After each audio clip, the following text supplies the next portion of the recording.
अपना प्रभाव जमाती है। लेकिन भगवान क्या कह रहे हैं कि द्वैत संसार में कब पैदा होता है?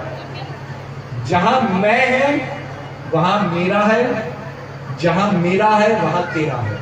भगवान श्री राम कितने सरल शब्दों में हमें संसार का एक बहुमूल्य सत्य समझा रहे हैं कि जहां मेरे अंदर मेरे प्रति भावना जागृत हो गई, तो जहां मेरा है, मेरे के बाद तेरा ही तो आएगा।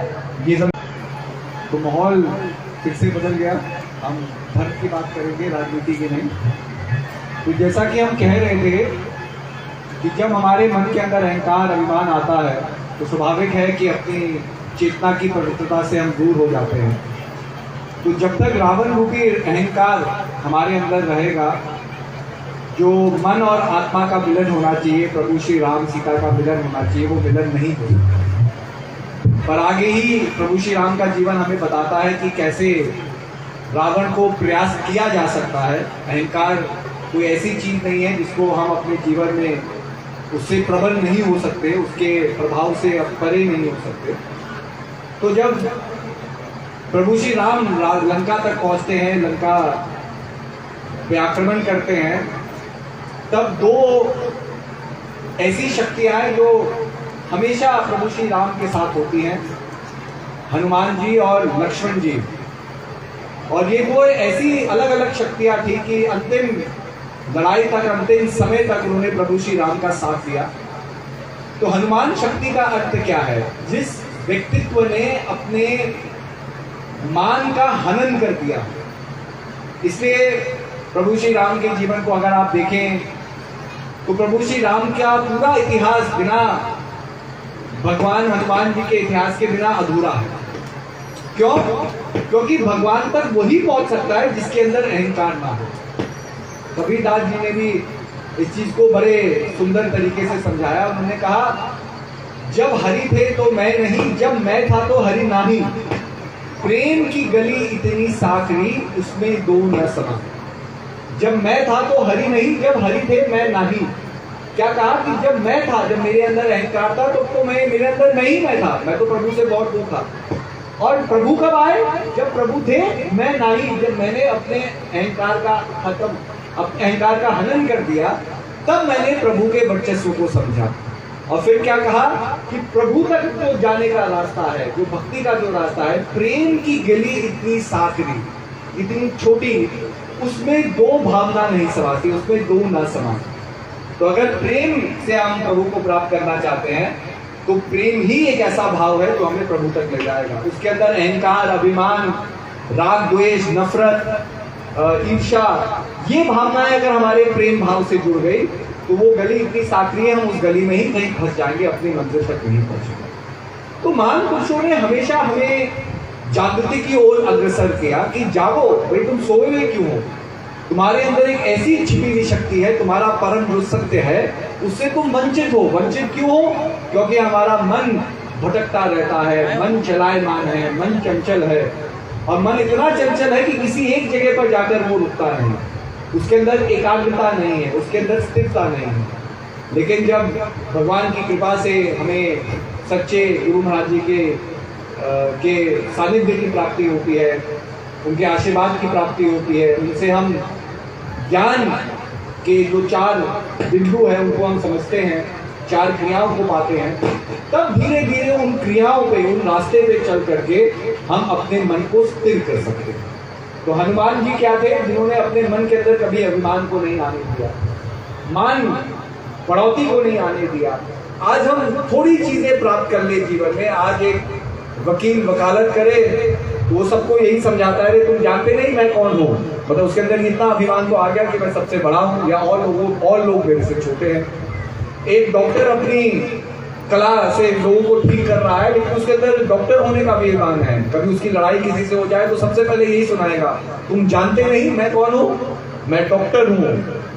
तो हम थोड़ी चीजें प्राप्त कर ले जीवन में तो कितना अभिमान हमारे अंदर आ जाता है, और मानवता से, इंसानियत से हम उतने ही दूर चले जाते हैं। तो हनुमान जी थे। और लक्ष्मण जी किस चीज का प्रतीक है? दृढ़ संकल्प का प्रतीक। अगर हनुमान जी के मन के अंदर अभिमान या नहीं है तो लक्ष्मण जी जो मन से ठान लेते थे उसको पूरा ही करते थे, उसके अंदर कोई चूक नहीं करते थे। तो महान पुरुषों भी अलग अलग संस्करण द्वारा हमें समझाने का प्रयास कर रहे हैं कि हमारे जीवन से ही रामायण जुड़ी हुई है।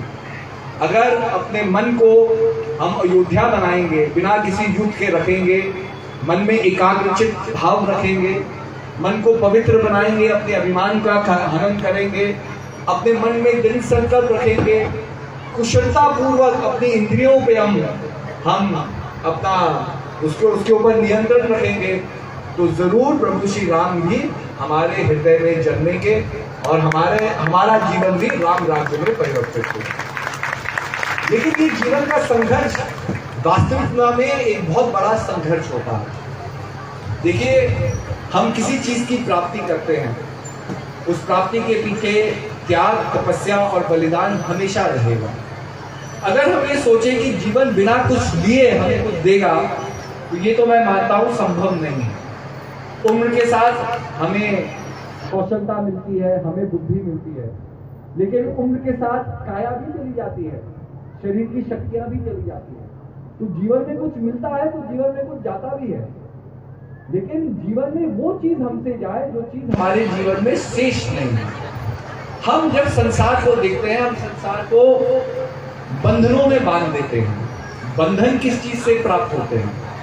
जो चीज मुझे अच्छी लगती है वो मैं चाहता हूं, जो चीज मुझे अच्छी नहीं लगती वो मैं चाहता हूं वो मेरे समीप ना आए। हम सब चाहते हैं हम हंसते रहें, हम सब चाहते हैं हमारा मुनाफा होता रहे, हमारी कोई हानि ना हो, हमें कोई दुख का सामना ना पड़े। तो सब लोग चाहते हैं कि भाई हंसी हमारे साथ रहे, समृद्धि हमारे साथ रहे, अच्छी चीजें हमारे साथ रहे और बुरी चीज हमसे दूर रहे। लेकिन ऐसा कौन सा व्यक्ति है जो जीवन में केवल हंसा ही हंसा होगा?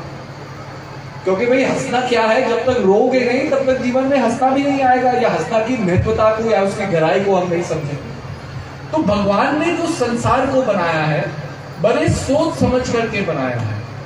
हमारी इच्छाएं जहां ज्यादा प्रबल हो जाती है वो संसार में द्वैत को बनाती है। रामचरितमानस में प्रभु श्री राम क्या कहते हैं? द्वैत क्या है?